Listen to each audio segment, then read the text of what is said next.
Hello and welcome to my podcast. I'm Tahir Kashif. I've always been a big fan of paranormal stories. There's a good chance that at any given time I'm listening to a ghost story or listening to some paranormal story about how someone tries to summon a demon or stories about Ouija boards or skinwalkers or what have you.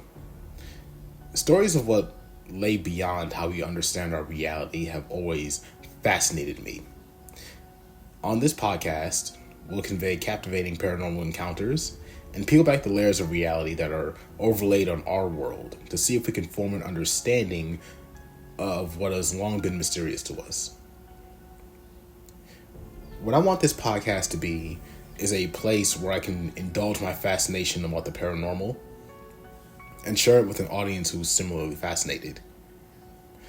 This is going to be a space where we suspend disbelief and open ourselves to what we might not be so willing to talk about.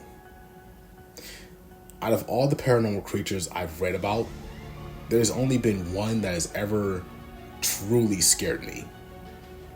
And that's the black-eyed children. And I find that with black-eyed children, people fall into one of two camps. Those who know about them, and if you know, you know. And those who don't know. And if you don't know, maybe by the end of this, you'll understand why they scared me so much, and you'll be able to relate. Now it's time to get into the story of one couple's encounter with some of these black-eyed children. It was an ordinary winter night. One Vermont couple were sleeping peacefully, as they did every night. It was nearly 2 a.m. when the husband, abruptly awakened, heard a persistent knocking from downstairs. He moved across the room to the window, peering into the night to identify the source. No vehicle or tracks marred the virgin snow leading to the front door. He descended the stairs, his wife trailing behind him. Opening the front door revealed an unexpected sight. Two children, a boy and a girl, appeared odd right away. Despite trudging through the snow, they were not wearing any heavy coats. Instead, they wore clothes reminiscent of the Mennonites, despite the fact that no Mennonites lived anywhere near them. The woman stressed in her story that normally she wouldn't hesitate to welcome the children in from a snowy night. Yet, here and now, she felt uneasy. She asked the kids where their parents were, and the reply that she got scared her because it sounded really cryptic. They only replied, "They'll be here soon." Now, it's at this moment I'm going to pause the story, because as I alluded to earlier, not everyone has heard of the black-eyed children. So what I wanted to do was find people who have never heard of BEKs and see what they would do in this situation. So I asked my mother and my cousin to consider the following scenario. Imagine you're at your house. It's a late night, quiet, and perfect for relaxation. You're settled in already, and suddenly you hear a knock at the door. You go to the door and peer through the peephole to see two little kids. They're looking down at the ground, and you notice their clothes are a little bit dated, and their demeanor is a little strange. Before you can even say anything, one of the kids says, "Hey, may we come to use your phone?" So equal parts confusion and concern well up within you as you process the situation. As you get your wits about you, another feeling creeps in, a sense of unexplainable dread. As the kid repeats the request, you notice that all on its own, your hand moves towards the doorknob as if to open it. You're able to stop yourself from opening the door. Now you hesitate. The children repeat the request, once more asking to be let in to use your phone so they can call their parents. What do you do in this situation? So, first, I'm going to share my mother's answer. My mom says, quote, I've always been told that hindsight is 2020. As much as I feel the kids might be in danger, someone also might be using them in order to enter my place. That sense of dread, I'm following. My scenario goes like this. Get ready and arm myself with whatever is on hand. Call the police and my family, hoping and praying that someone gets there quickly. All right. So later on, as the story continues, we're going to see if my mother's instinct was correct. The next person I asked to consider that scenario was my cousin. And her answer was as follows. I would not allow them in. I would offer to call the cops so that the cops can call their parents. And if they say never mind, I'm still calling the cops and telling them that there's 2 kids walking around. Everyone's got to be a good neighbor. But I'll also tell them that they're acting weird and they looked weird. She's kind of joking here when she says that.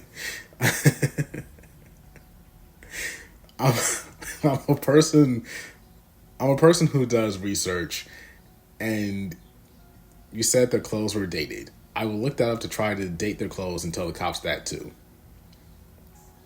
Now, I've never watched Children of the Corn, but it sounds like that, and I tell the cops that too. She's kind of joking when she says a lot of this. I'd be super cautious though because I lived in a gated community. You can't just walk in. Plus, if I ask them where they live and they mention a place far from here, I'm going to know something is up because they walk past so many homes to get to mine, and I would tell the cops that too. Now, I would say in all seriousness, as a single person, to be as cautious as possible. It could be a situation where someone is trying to break in and use kids to lure a person to open the door. Now, getting to the part where they ask me to come in and my arms start raising but stop, that would make me run and get some salt and get some water. And start saging and Palo Santoing in the entire house because that's creepy.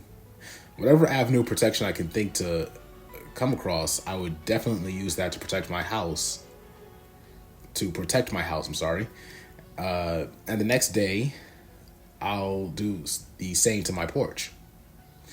I may still be finding my spiritual way in this world, but we all know that there are creepy things still around. You may not be able to put a name on it, or can only call them what you've heard other people call them, but we all have an intuitive instinct when something just doesn't feel right. All of our senses tell us that there's danger. All right, those are 2 accounts of people who have never heard of the black-eyed children. So, did they do the right thing? And if you've never heard of black-eyed children, what would you do in that situation? I'm curious. So let's get back into the story of the Vermont couple and see what happens when they let in the black-eyed children. Despite the old man's reservations, his wife ushered in the mysterious duo to the front living room. However, once seated on the sofa, the children became unresponsive, refusing to answer any questions. Hoping to ease some of the tension, the woman made hot cocoa while her husband stayed with the kids. Upon returning, the husband mentioned that he was feeling dizzy. It was at this point she noticed the children's eyes.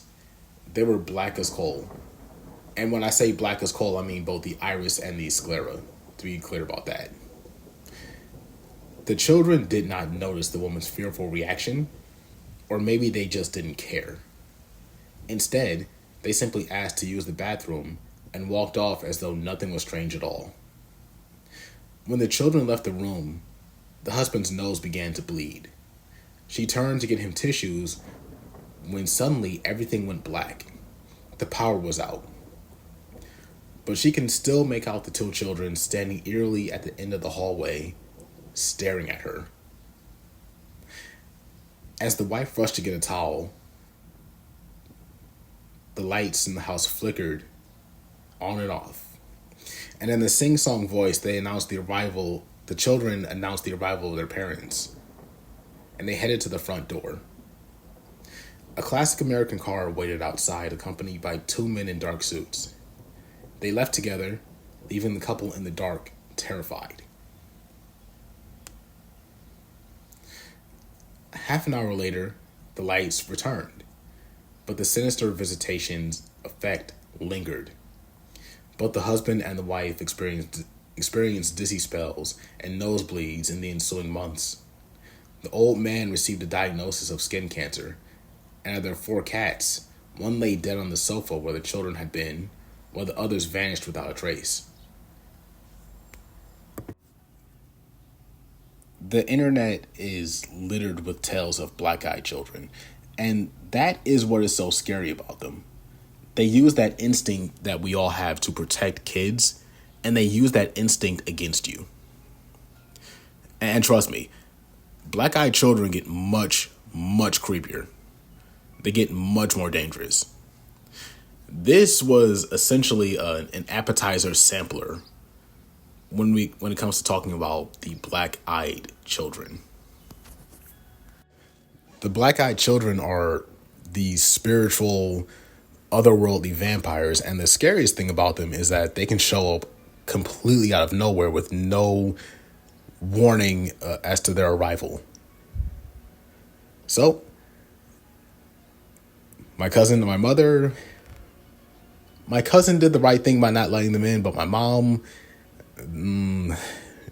following the instinct to protect kids in this situation, ethically did the right thing, but in terms of this paranormal creature, sorry. And I know my mom is listening to this, so sorry, Mom. You ethically did the right thing, but when it comes to this paranormal entity, sorry.